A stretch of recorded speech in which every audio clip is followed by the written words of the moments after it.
ಕವಿ ಸಂದರ್ಶನವನ್ನು ಮಾಡುತ್ತಿದ್ದರು. ಕವಿಗಳೇ ಬಂದು ಪೀಠದ ಮೇಲೆ ಹಾಸಿರಲಾಯಿತು.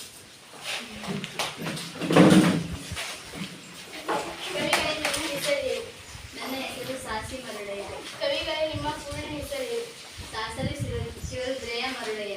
ಕವಿಗಳೇ ನೀವು ಎಲ್ಲಿ ಮತ್ತು ಯಾವಾಗ ಜನಿಸಿದ್ದೀರಾ? 1973ರಲ್ಲಿ ತುಮಕೂರು ಜಿಲ್ಲೆಯ ಚಿಕ್ಕನಾಯಕನಹಳ್ಳಿ ತಾಲೂಕಿನ ಸಾಸಲಿ ಗ್ರಾಮದಲ್ಲಿ ಜನಿಸಿದ್ದೇನೆ. ಕವಿಗಳೇ ನಿಮ್ಮ ತಂದೆ ತಾಯಿ ಹೆಸರೇನು? ತಂದೆ ಶಿವರುದ್ರಯ್ಯ, ತಾಯಿ ಸಿದ್ದಮ್ಮ. ಕವಿಗಳೇ ನಿಮಗೆ ಯಾವಾಗ ಕನ್ನಡ MA ಪದವಿ ದೊರೆತಿದೆ? 1971ರಲ್ಲಿ ಕನ್ನಡ MA ಪದವಿ ದೊರೆತಿದೆ. MA ಪದವಿಯು ಯಾವ ವಿಶ್ವವಿದ್ಯಾಲಯದಿಂದ ದೊರೆತಿದೆ? ಮೈಸೂರು ವಿಶ್ವವಿದ್ಯಾಲಯದಿಂದ ದೊರೆತಿದೆ. ಕವಿಗಳೇ ನಿಮಗೆ PhD ಪದವಿ ಯಾವ ವಿಶ್ವವಿದ್ಯಾಲಯದಿಂದ ದೊರೆತಿದೆ? ಮೈಸೂರು ವಿಶ್ವವಿದ್ಯಾಲಯದಿಂದ ದೊರೆತಿದೆ. ಯಾವ ವಿಷಯಕ್ಕೆ PhD ಮಾಡಿದ್ದೀರಾ? ಕೆಳದಿಯ ಅರಸರು ಮತ್ತು ಕನ್ನಡ ಸಾಹಿತ್ಯ PhD ದೊರೆತಿದೆ. ಕವಿಗಳೇ ನಿಮಗೆ ಯಾವಾಗ PhD ಪದವಿ ದೊರೆತಿದೆ? 1973ರಲ್ಲಿ.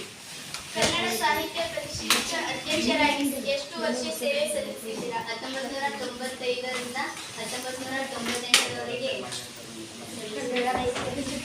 ನೀವು ಯಾವ ಆಯೋಗ ಸದಸ್ಯರಾಗಿ ಸೇವೆ ಸಲ್ಲಿಸಿದ್ದೀರಾ? ರಾಜ್ಯಸಭಾ ಆಯೋಗದ ಸದಸ್ಯರಾಗಿ ಸೇವೆ ಸಲ್ಲಿಸಿದ್ದೇನೆ. ನೀವು ಎಷ್ಟು ಕೃತಿಗಳನ್ನು ರಚಿಸಿದ್ದೀರಾ?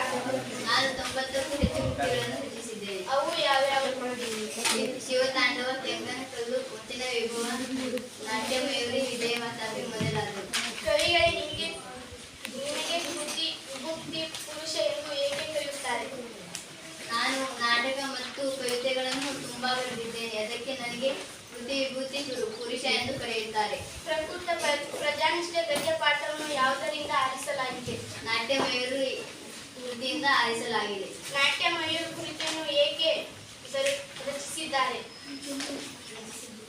ಶಾಂತಲಾದೇವಿ ಕಲೆಯನ್ನು ಆಧರಿಸಿ ರಚಿಸಿದ್ದೇನೆ.